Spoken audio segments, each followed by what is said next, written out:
Classification des troubles respiratoires du sommeil, présenté par Dr Abouda Maher. La science du sommeil est une science complexe à cheval sur plusieurs spécialités. Elle a bénéficié ces dernières périodes du développement des moyens d'exploration électrophysiologique.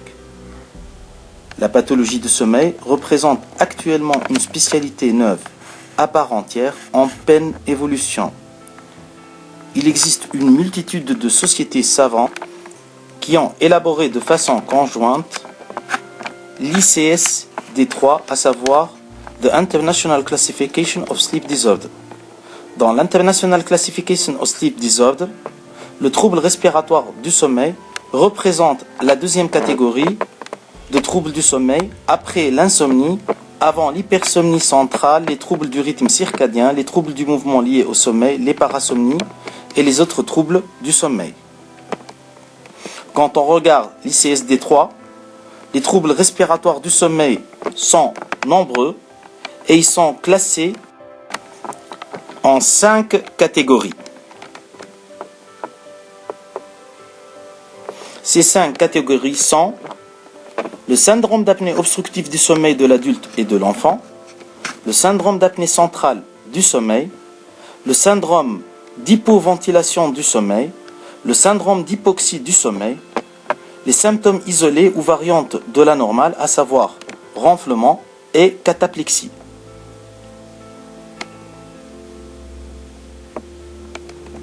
Voici un exemple de flux nasal ou bien flux respiratoire en haut. Juste en deuxième position, vous voyez une apnée et en troisième position, une hypopnée.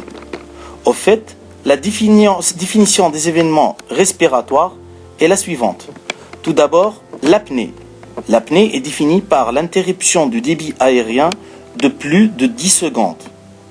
On distingue 3 catégories d'apnée. L'apnée obstructive qui se traduit par une persistance de l'effort respiratoire.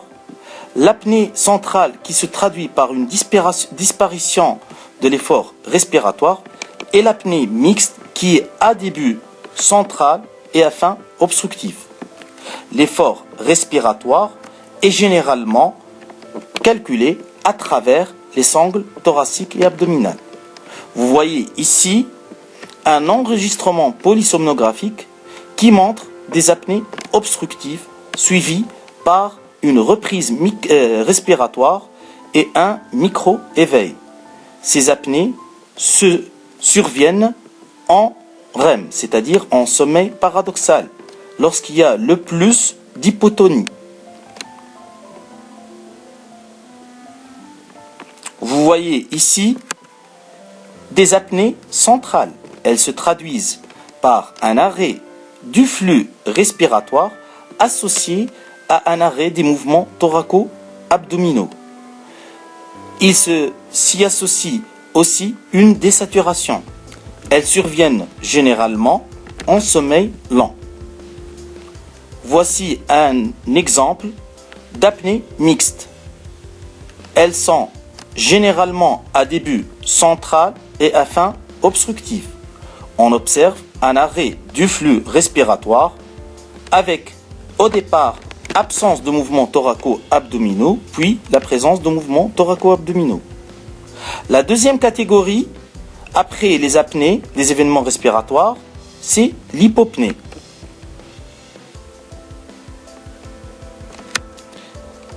L'hypopnée a été définie de différentes façons en fonction des sociétés savantes. Il n'existe pas de consensus clair. Ce qui est le plus validé, c'est une diminution de plus de 50% du signal validé, ou bien une diminution inférieure à 50% associée à une désaturation ou un micro-éveil.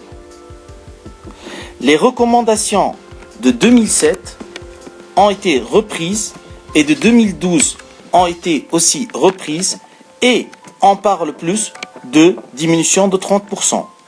Cependant, ce qui est communément adopté par la majorité des personnes qui pratiquent le sommeil, la pathologie du sommeil, c'est une diminution de plus de 50% du signal validé, ou bien une diminution inférieure à 50% avec une désaturation de plus de 3% ou un micro-éveil. Voici des exemples d'événements respiratoires. À gauche, vous voyez une ventilation normale.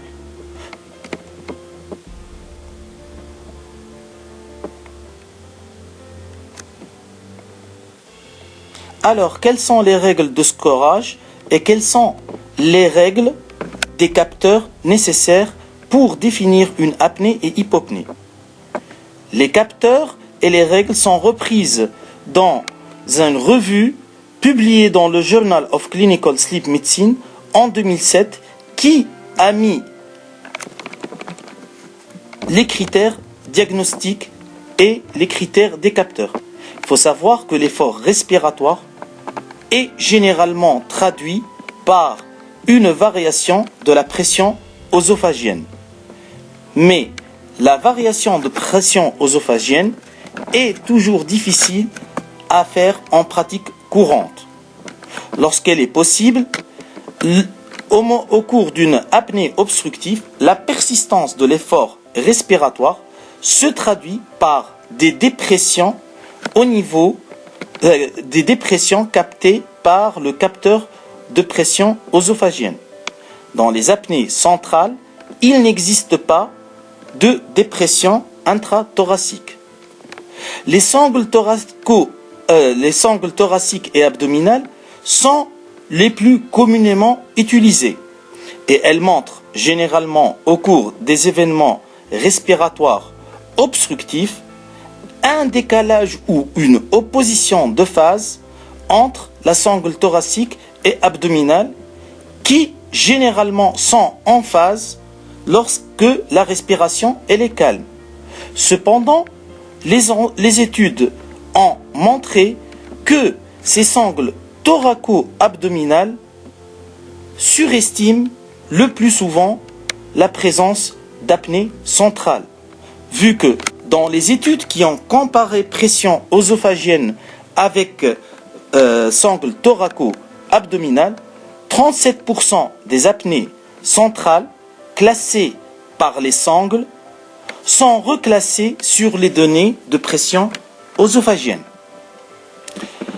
Autre méthode pour calculer l'effort respiratoire, à savoir le temps de transit de pouls. Le temps de transit de pouls est le temps nécessaire à l'onde de pouls pour parcourir la distance entre la valve aortique et la dernière phalange. Elle est généralement aux alentours de 250 millisecondes. L'augmentation du temps de transit de pouls reflète l'augmentation de l'effort respiratoire. Comme vous voyez sur ce schéma, on a un saturomètre et un capteur ECG. Le saturomètre détecte la variation de saturation qui est traduite par une augmentation et une diminution. L'ECG permet de détecter la contraction musculaire et l'ouverture des valves. Le décalage entre ces deux paramètres permet de définir une variation de la pression intrathoracique. C'est quasiment le même effet qu'on a lorsqu'on parle de phénomène de pouls paradoxal.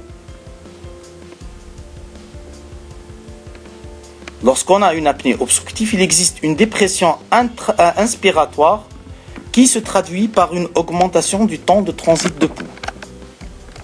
Le capteur de pression susternale. C'est un capteur qui est beaucoup moins validé que les autres méthodes, à savoir les sangles thoraco-abdominales et le temps de transit de pouls. Cependant, il représente une alternative et une aide au diagnostic non négligeable. La pression susternale est estimée à peu près au niveau de la fourchette sternale. Autre méthode de mesure de l'effort respiratoire, l'aspect de variation de la courbe de pression nasale. Lorsqu'on a des capteurs de pression nasale, L'allongement du temps inspiratoire et la variation de la courbe généralement traduit une difficulté à la respiration et se traduit généralement un effort respiratoire. L'étude polysomnographique permet dans ces cas de voir un micro-éveil lié à des efforts respiratoires. On parle de Respiratory Effort Related Aerosol. Au fait, ces efforts respiratoires sont l'équivalent d'une apnée ou d'une hypopnée, puisqu'ils occasionnent un micro-éveil, et ce micro-éveil va donner toutes les conséquences d'une apnée ou d'une hypopnée.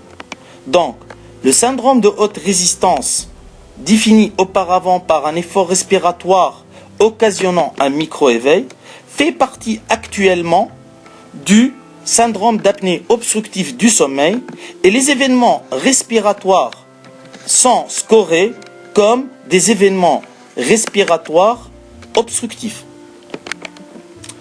Le diagnostic est généralement fait par une polygraphie.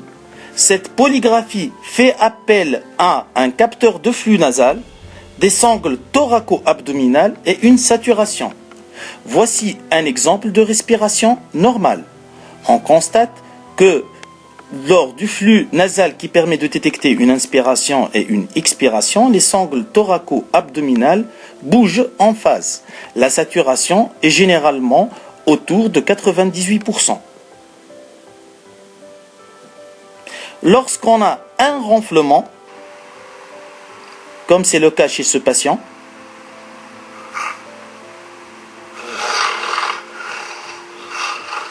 nous avons une vibration du tissu mou qui se traduit par exemple sur le plan endoscopique par une vibration de la luette ou du voile du palais.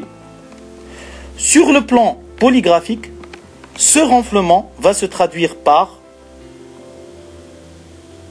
un crochetage au niveau du flux nasal, sans qu'il y ait de décalage entre sangle thoracique et abdominale ou une variation de saturation.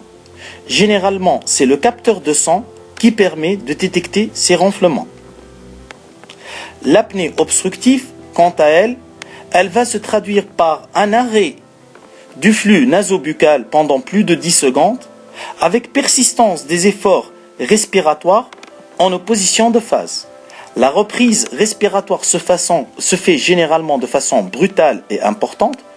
Il s'y associe une désaturation. Cette désaturation est généralement décalée par rapport à la reprise respiratoire. Les apnées centrales. Les apnées centrales vont se traduire par un arrêt du flux nasobuccal associé à un arrêt du mouvement thoraco-abdominal et une désaturation. La reprise respiratoire est généralement moins bruyante que lors de l'apnée obstructive. Les apnées mixtes. Les apnées mixtes se traduisent par un arrêt du flux nasobuccal avec un arrêt au départ du mouvement thoraco-abdominal puis d'une reprise du mouvement thoraco-abdominal en opposition de phase. Les limitations de débit.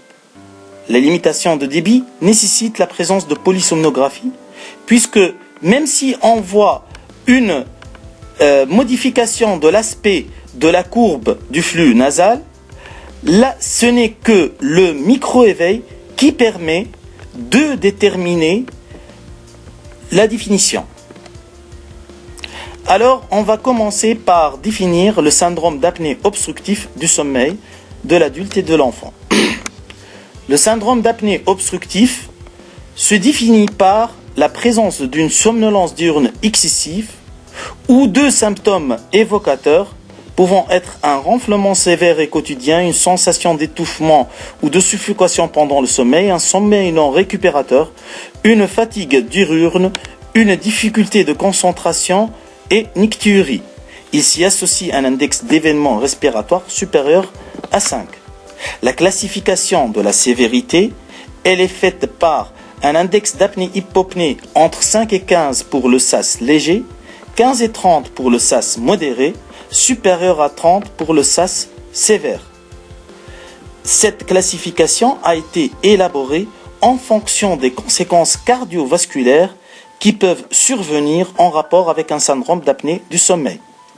Par ailleurs, on intègre aussi la notion de somnolence dans la classification de la sévérité.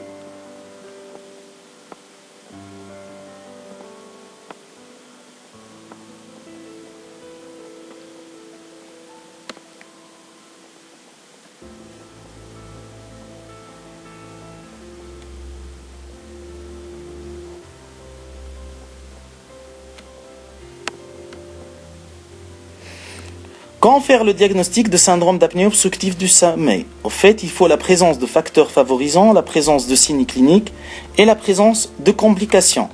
Tout ceci permet d'établir une probabilité clinique.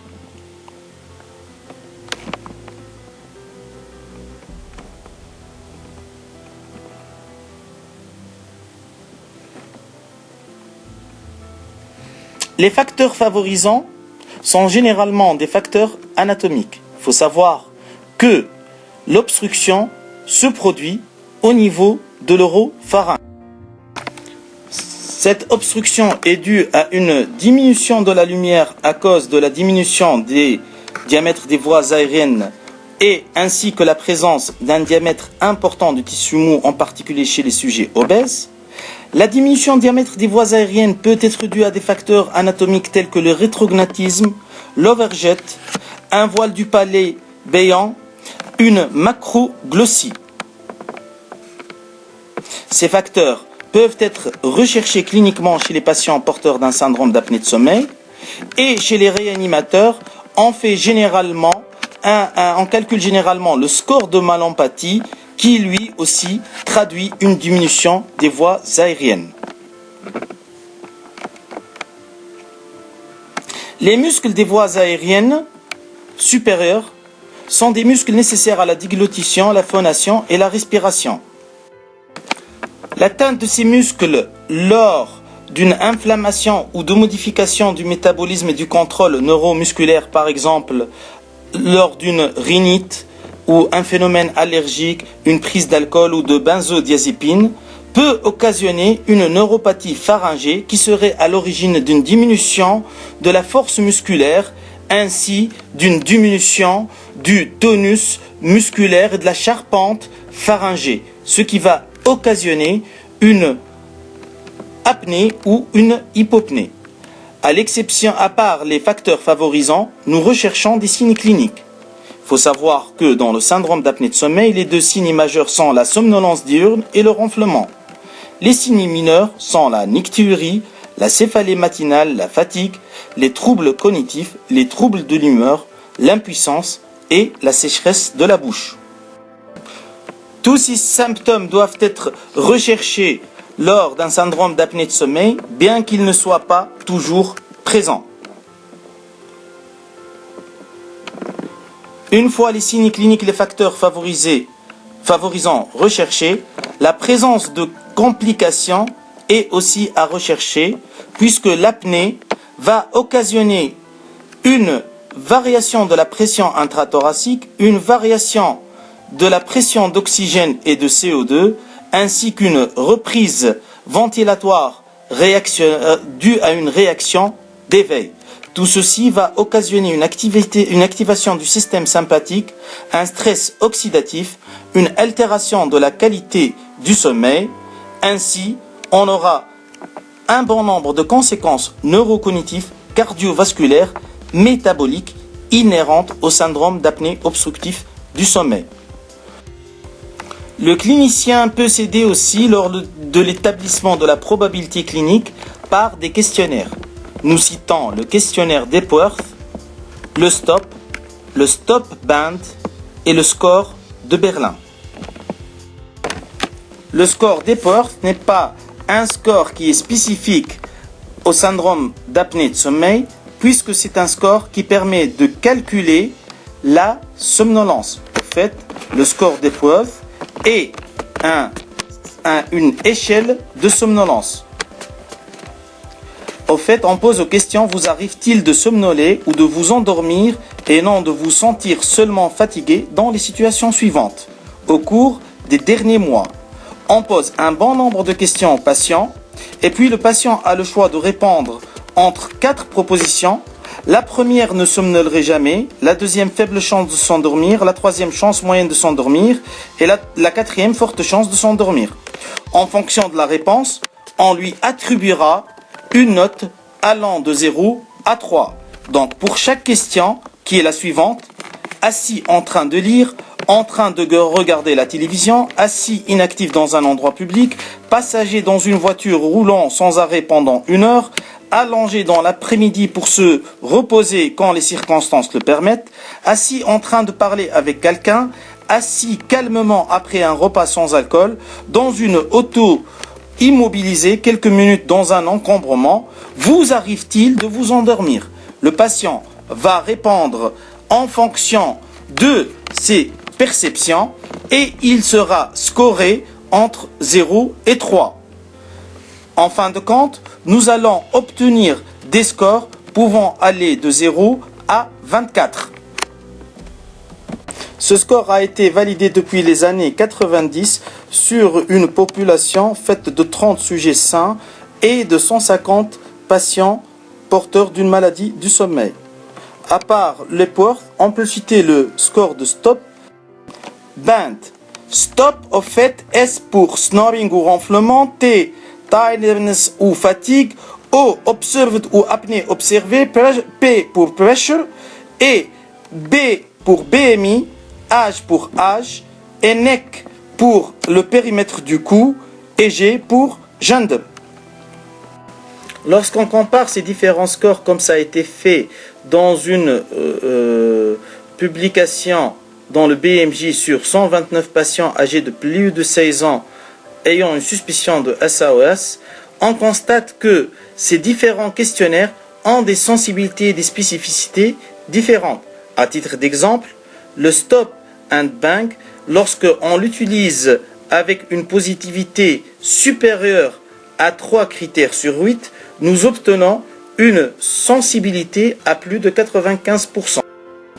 Après le syndrome d'apnée obstructive du sommeil, nous avons le syndrome d'apnée centrale du sommeil. Le syndrome d'apnée centrale du sommeil englobe plusieurs pathologies, à savoir le syndrome d'apnée centrale essentielle, le syndrome d'apnée centrale de type Cheyne-Stokes, le syndrome d'apnée centrale en relation avec une respiration périodique d'altitude, le syndrome d'apnée centrale en relation avec un problème médical autre qu'un Cheyne-Stokes, le syndrome d'apnée centrale dû à une drogue ou une substance, et le syndrome d'apnée centrale essentielle de l'enfant.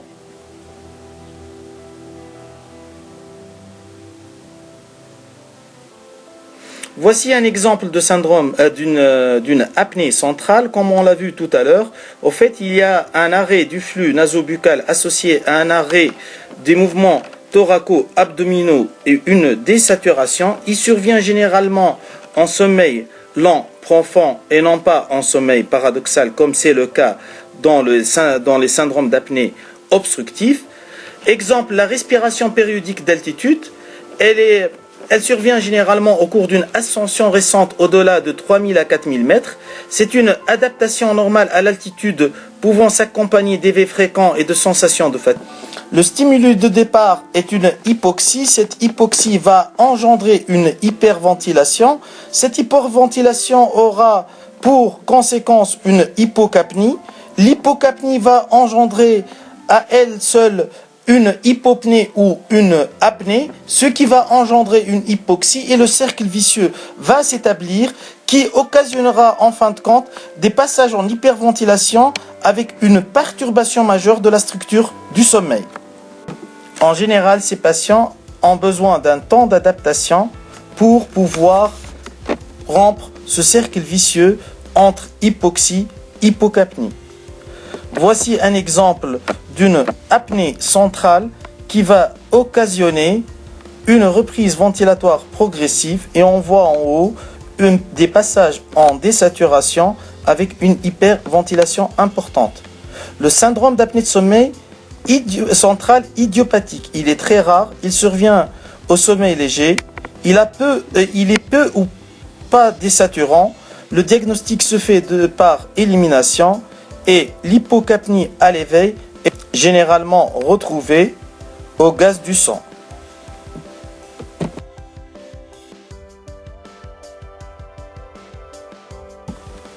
Le diagnostic est établi grâce à 3 critères.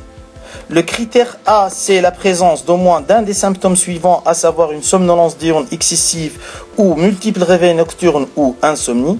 Le deuxième critère, c'est la présence de plus de 5 apnées-hypopnées centrales par heure.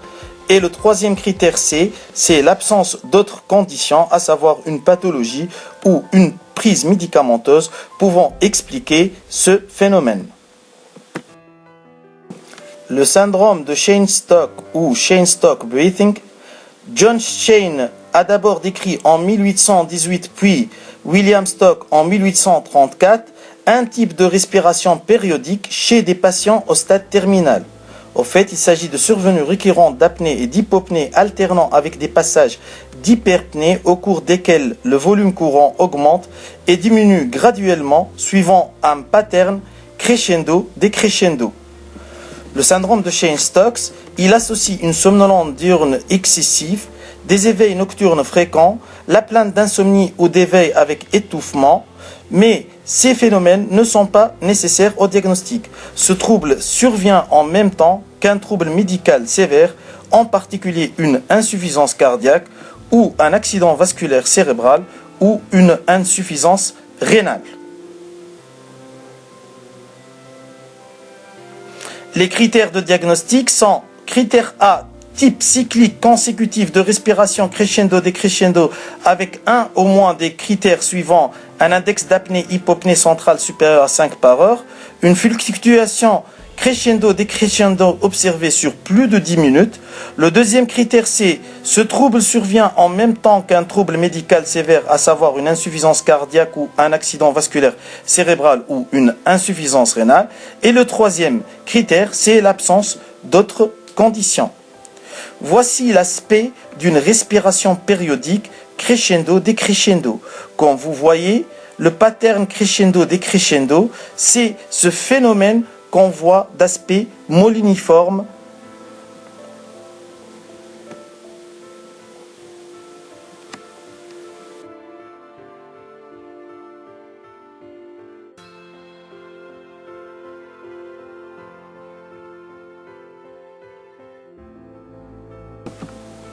Le phénomène de respiration périodique ou de respiration de Cheyne-Stokes est fréquemment observé chez les patients atteints d'une insuffisance cardiaque.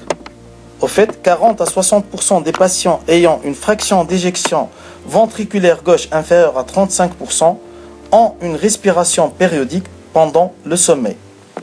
Le syndrome d'apnée centrale en relation avec un problème médical autre qu'un Cheyne-Stokes.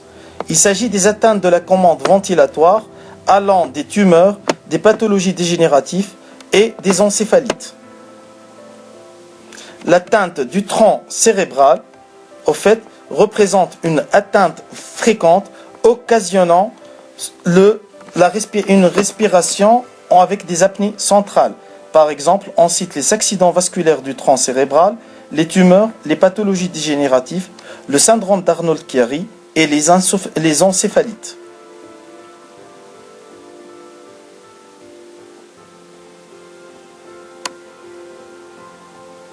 Le syndrome d'apnée centrale dû à une drogue ou à une substance. Il occasionne généralement une perturbation transitoire de la commande. On cite parmi ces drogues la morphine, la méthadone. Plus de 92% des patients sous traitement antidouleur au long cours par opiacés présentent des apnées centrales. Ils se présentent au fait sous forme d'aspect de dysrythmie respiratoire qui peuvent occasionner des hypoventilations, des apnées centrales et même des apnées obstructives. En 2006, l'équipe de la Mayo Clinic identifie une nouvelle forme d'apnée de sommeil appelée complexe sleep apnée. Ce nouveau type d'apnée a été identifié chez les patients ayant un syndrome d'apnée obstructive du sommeil traité par CPAP. Ces patients, lorsqu'ils sont mis sous CPAP, ils voient leur apnée obstructive se transformer en apnée centrale. Donc, l'apparition d'apnée centrale chez des patients porteurs d'un syndrome d'apnée obstructive mis sous CPAP s'appelle apnée complexe. Sur une étude de cohorte rétrospective ayant porté sur 1286 patients présentant un syndrome d'apnée obstructive du sommeil et traités par CPAP, la fréquence de apnée complexe a été présente chez 6,5% des patients. Ces apnées centrales ont disparu au bout de 8 semaines de traitement. Ils ont été observés plus souvent chez des patients ayant de fortes pressions. Donc, pour résumer, le syndrome d'apnée syndrome d'apnée centrale du sommeil s'observe chez des patients porteurs d'un syndrome d'apnée obstructif du sommeil appareillé par CPAP. Sa prévalence est estimée à 5 à 15% des patients appareillés. Il est favorisé par des pressions élevées. Il se voit fréquemment chez les sujets intolérants à la CPAP et son diagnostic nécessite un contrôle polygraphique ou polysomnographique des patients appareillés.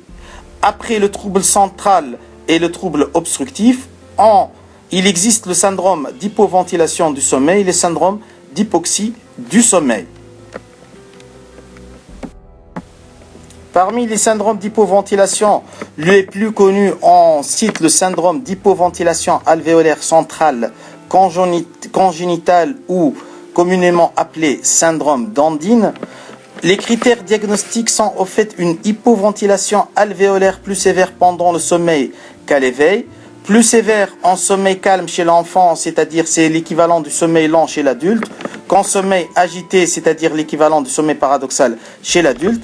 La réponse ventilatoire à l'hypercapnie est absente ou extrêmement réduite. Sur le plan génétique, on peut retrouver une mutation hétérozygote du gène FOX2B dans 90% des cas. La prise en charge ventilatoire fait appel à une ventilation mécanique sous canule de trachéotomie à la période néonatale et une ventilation nocturne sur masque nasal ou stimulation phrénique chez l'enfant. On cite aussi parmi les syndromes d'hypoventilation du sommeil le syndrome d'obésité hypoventilation. En 1837, Charles Dickens publie une série d'histoires se déroulant au Pickwick Club. Un des personnages de ce livre, prénommé Fat Joe, est domestique à l'auberge de la Croix d'Or de Rochester. Monsieur Fat Joe est décrit par Charles Dickens comme étant une curiosité de la nature, un jeune garçon étonnamment gras, rougeau, goinfre, mais surtout atteint d'une somnolence invincible, incontrôlable. À tout moment, même en parlant, il s'assoupit et se met à ronfler doucement, montant sur la poitrine. Au fait, cette description est quasiment la définition, puisque dans la définition, on retrouve une obésité avec une masse d'index corporel supérieur à 30 kg par mètre carré, une hypercapnie diurne définie par une PCO2 supérieure à 45 mm de Ag. Il s'associe fréquemment à un syndrome d'apnée sommeil central, mais qui fait pas partie, obstructif, mais qui fait pas partie de la définition. Cette hypoventilation centrale, elle est en rapport avec un trouble de la synthèse de la leptine qui va occasionner une anomalie du contrôle ventilatoire et une hypoventilation alvéolaire à l'origine d'une hypercapnie. Les maladies neuromusculaires, les maladies du système nerveux central, les atteintes du système nerveux périphérique, les atteintes de la jonction musculaire et les dégénérescences des muscles respiratoires peuvent engendrer une hypoventilation par atteinte du système neuromusculaire. Il s'agit généralement d'une pathologie qui s'installe progressivement, qui va occasionner une altération de la structure du sommeil et qui s'aggrave généralement en sommeil paradoxal. Et pour finir, nous rappelons que dans la troisième classification des troubles du sommeil, des symptômes isolés ou variantes de la normale ont été définis comme le ronflement. Au fait, le ronflement, il s'agit au fait d'un phénomène sonore qui est secondaire à une vibration des tissus mous et qui peut être une source de conflit conjugal. Ce phénomène est très fréquent dans la population adulte puisqu'il peut s'observer chez 30 à 50% de la population adulte. Son existence permet d'évoquer le syndrome d'apnée de sommeil, mais en aucun cas on peut étiqueter un ronfleur comme étant un syndrome d'apnée de sommeil sans avoir pratiqué un enregistrement polygraphique ou polysomnographique. La cataténie, longtemps classée comme une parensomnie du REM, elle se présente comme de longues plaintes expiratoires entrecoupées de courbes de bruits de gorge et de gémissements plus courts qui surviennent par intermittence au cours de la nuit. Voici un exemple de ronflement.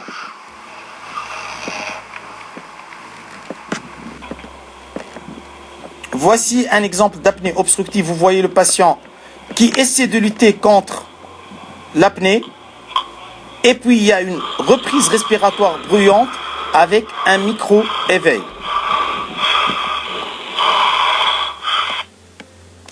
La catétrinia ou catétrénie, voici un exemple.